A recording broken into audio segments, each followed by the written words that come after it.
ano ako magluluto ng uridubod. Uridubod tawag sa Ilocano. Yung kamuting kahoy siya. Tapos gigisa ko daw.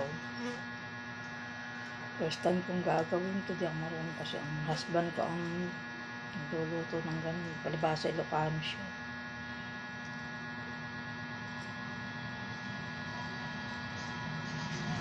Alam niyo ba yung kamuting kahoy? Yung kamuti namin. Yung mahaba, brown yung balat. Tapos sasugan ko ng isda. Pag-inisa ko daw yung tinuro niya.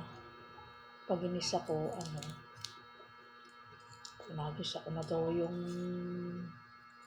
si kamote. Lagyan ko rin ng bagoong na isda. Yun. Tapos, lagyan ko rin ng tuko dito. Bigyan ko kumulo. Tapos, pag kumulo, sabi ko daw yung isda. Kumulo na